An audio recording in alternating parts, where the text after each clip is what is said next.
Hello friends, मेरा नाम निशा है और आज मैं आपसे एक छोटा सा अपना एक्सपीरियंस शेयर करना चाहती हूँ। मेरा बेटा अभी कुछ दिन पहले उसे फ़ीवर हुआ था और फ़ीवर काफ़ी तेज़ था। वायरल फ़ीवर जिस तरह से होता है, सारी बॉडी को तोड़ दिया था। सर में बहुत ज़ोर दर्द था।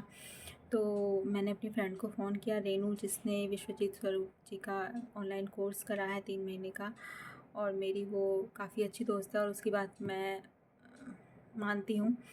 तो और दवाइयाँ खिलाने में अपने बेटे को विश्वास नहीं रखती थी, इसीलिए मैंने उससे पूछा मुझे क्या करना चाहिए। और मैं पैरासिटामोल नहीं दे सकती, मैंने बहुत खिला लिया अपने बेटे को, अब मैं नहीं दे सकती, और कुछ मुझे बता कि जिससे ये ठीक हो जाए।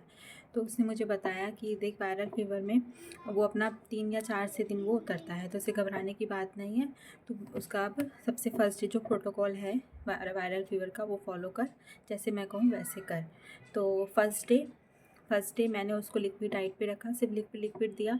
और जब उसको फ़ीवर हुआ तो मैंने उसको पट्टियाँ रखी, उसको गरम बाल्टी में पानी भरकर उसके पैर डुबाए, सर पे ठंडे पानी की टॉवल रखी, जिससे उसके फ़ीवर में काफ़ी आराम पड़ गया। वो सो तो गया कम से कम, लेकिन फ़ीवर तो नहीं उतरा था। फ़ीवर उसका रहा, उसके सर में दर्द रहा।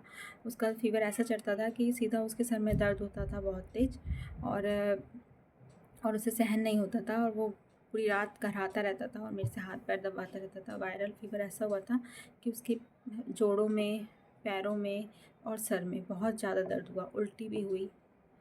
बस खांसी और ज़ुकाम नहीं हुआ, बाकी बुखार बहुत गंदा था वो। तो पहले दिन उसको लिक्विड डाइट पे रखा, फिर दूसरे दिन उसको थोड़ा-सा मैंने खिलाया, सेब वगैरह खिलाया, लेकिन उस दिन भी उसका फ़ीवर बिल्कुल नहीं उतरा। मेरा बहुत दिमाग ख़राब हुआ। मैंने कहा मुझे लगता है मैंने गलत कर रही हूँ, मुझे डॉक्टर पे चले आना चाहिए, इसका फ़ीवर 102 से कम ही नहीं आ रहा। फिर मैंने उसे दोबारा फ़ोन किया, उसने कहा घबरा मत, नॉर्मल है, तीसरे दिन इसको आराम हो जाएगा। पर तीसरे दिन भी इसको आराम नहीं हुआ। फिर भी मैंने हार नहीं मानी, मैं करती रही। मैंने इसे जूस दिया, लिक्विड डाइट रही, हर आधे घंटे बाद उसे नारियल पानी, कीवी और आपका खीरा, टमाटर, ऐसी चीज़ जल्दी डाइजेस्ट हो जाए उसे, मौसम्मी का रस, गाजर का रस। और खाना तो उसने मना ही कर दिया था, सिर्फ फ्रूट्स पे ही रखा। फिर तीसरे दिन भी उसका फ़ीवर नहीं उतरा, बिल्कुल भी नहीं उतरा। मैंने कहा बहन अब मैं क्या करूँ, घर में बहुत प्रेशर आ रहा है, सब कह रहे हैं तो बच्चे के साथ क्या कर रही है, कोई दवाई नहीं दिला रहे, कहीं डॉक्टर के पास नहीं जा रहे, इसका फ़ीवर नहीं उतर रहा है, ये कमज़ोर हो रहा है। उसकी आँखें निकल आई थी, उसके हाथ पैर बिल्कुल ऐसे हो गए थे, एकदम डंडी की तरह झूल रहा था वो। बहुत बहुत बुरी हालत थी मेरी।